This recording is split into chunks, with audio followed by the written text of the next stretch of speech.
welcome to the first of our Tasmanian Underwater Hockey Association introduction videos. In today's video we're going to take a quick look into the equipment needed to play underwater hockey. So the first bit of equipment we'll look at is the mask. When you're looking at a mask, there's a few things you need to be certain of. It needs two separate eyepieces, so it needs a break in the middle, and it needs a nose piece. When we're looking at a mask, we're looking for two things: comfortable fit and good vision. A narrow mask like this, good silicone around the edge, nice comfy fit, but as you can see it's a narrow tunnel. I can't see players coming down over the top of me. This one, slightly broader, better vision, still as comfortable. So first thing is to make sure it's a nice comfy fit, good seal all the way around, and then look for your vision. Can you see up? Can you see out to the sides? With the strap, these plastic straps are good to start with. They can get a little bit flexy as they get older. Always check the sides, make sure they're not tearing. Or you can go, once you get serious, to these slightly more complicated but a lot stronger straps. That'll really keep the mask on your head. Next we have the caps. Caps do two things. One is they keep your hair out of the pool, which is always nice when you're swimming around on the bottom. And two, they protect your ears.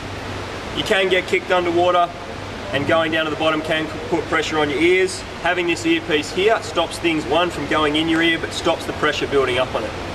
Things to check with the hat: make sure that the earpiece is solid, doesn't have any cracks in it that are going to scratch you or get poked into your ear. Two is to look at the different types. You can see that some of them, circles, small bits. Here, I tend to prefer these ones as you don't get as much pressure pushing in against your ear. Hats come in three different colours: blue, white, red. Red for referees, white for when you're playing with a white bat, and blue for when you're playing with a black bat. Okay, the snorkel. Seems like a simple enough piece of equipment, but there still are things to keep an eye on. They come in lots of different types. These are two very basic ones. You will see some that come with purge valves on the bottom. This can make it easier for blowing out the water, but it does also mean it's another piece that can break. Personally, I'd go for the simplest you can get. The next thing to look at is how long. You don't want the snorkel sticking a heap off the top of your head, because it's something that'll poke into people, but it's also extra drag for getting that little bit more speed out of your kick. So as you can see here, nice short snorkel, nice and simple at the base. The other thing we're looking at is the girth of the tube. The wider it is, the more air you can get in and out easy. And that's what we look for with the snorkel. Finally is how to attach it. There's a few different ways, but most commonly is with these things that look a bit like a hairband you can get from any dive shop. They come with most snorkels.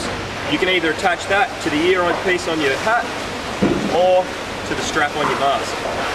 There's a few safety functions you have with the snorkel as well. Just the snorkel itself provides you with a bit of protection, but it's also compulsory to have some kind of mouth guard. Two types. An internal type, the same as you use in most sports. Best to get the ones that are moulded to your teeth, and when you actually put them in and mould them, have the snorkel in your mouth so it moulds to your snorkel. Or you can have an outside one like this, which exactly the same job but does it from outside, and they attach to any and all snorkels. Finally, look at the bend in your snorkel and make sure that it fits the curve of your head. The more it sticks out, the more likely it is to get caught on things. The next piece of equipment you need is a flipper. These come in the fancy form and the basic form. They all do the same thing. They push you along the bottom. Two things to think about with your flippers. One is to make sure that they're comfortable on your feet. These are what we call an open heel flipper.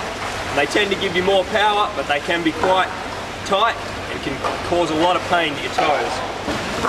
Your basic old school snorkeling flipper will work fine. Okay, a $35 pair of flippers from the shop does the job. Think about how they fit, and then look at how stiff they are. The stiffer they are, the harder they are to push.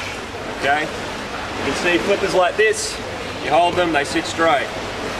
An older flipper, you can see it dangles around. So think about the comfort, think about the stiffness, how strong your legs are. The other kind of fins we get in the open heel are these old school dive fins. Great for snorkeling and getting abalone, not so great for hockey. These clips here, very hard and have a tendency of breaking. I wouldn't recommend these for playing hockey. These, however, are fine. Closed heel, maybe $35 at your local dive shop. So underwater hockey is played on the bottom of the pool with this thing here. It's called a puck. quite heavy, it's quite hard. So we play that around with what we call a stick or a bat, and we wear a glove for protection on our hands. When we look at a stick, you can really break it up into 3 parts. You want a good strong handle that fits in your hand. The playing edge on the front should be gently curved, and as you can see, it's got a slight bevel or angle on it. The third part is the hook. Really important to have this hook for stealing the puck. So most bats are made out of wood.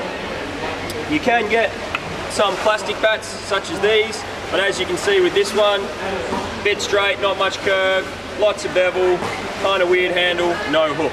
Personally, I prefer the wood ones. They also come in white for when you're playing white and black for when you're playing black. Finally, you should have some kind of lanyard or way of attaching it to your hand. This is the best and most successful. Simply, your hand goes through it and it keeps the bat on your hand, stops it from falling off. Gloves are made in all kinds of different ways.